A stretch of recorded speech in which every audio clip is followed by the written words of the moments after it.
ভারত দখল করতে আসলে জনগণ বসে থাকবে না, হুঁশিয়ারি রিজভির।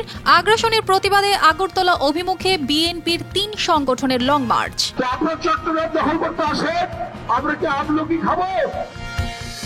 দুর্গম বলে পার্বত্য এলাকা নিয়ে অবহেলা নয়, শিক্ষা, প্রযুক্তি ও অর্থনৈতিকভাবে জোর দিতে প্রধান উপদেষ্টার আহ্বান।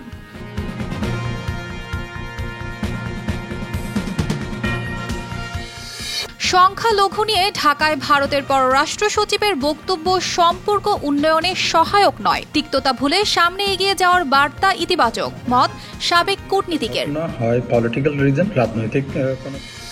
ভারতের উচিত আইন মেনে শেখ হাসিনাকে ফেরতের উদ্যোগ নেওয়া, না পাঠালেও সহযোগিতা পাবে বাংলাদেশ।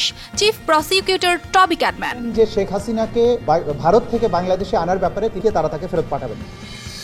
বিশ্বে চলমান দ্বন্দ্ব নিরসনে ডক্টর ইউনূসের 3-0 চমৎকার সমাধান। বাংলাদেশ বিশ্বকে নেতৃত্ব দিতে পারে, মন্তব্য বিশেষজ্ঞদের।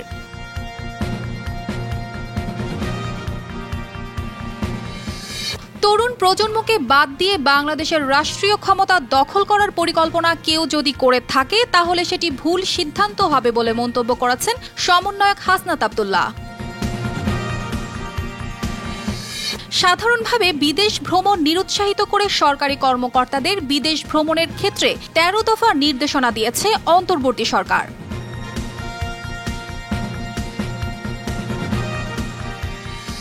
15 ডিসেম্বর থেকে এমআরপি পাসপোর্ট পাবেন প্রবাসীরা। প্রথমে অগ্রাধিকার সৌদি ও মালয়েশিয়া প্রবাসীদের, জানালেন আইন উপদেষ্টা doctor Asif Nazrul.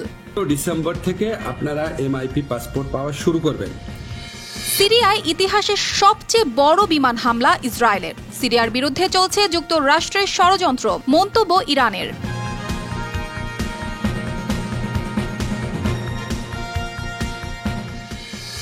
ICC champions trophy এখন কক্সবাজারের লাবণী বিচে উন্মোচন। কাল বসুন্ধরা সিটি শপিং মলে সবার জন্য উন্মুক্ত থাকবে।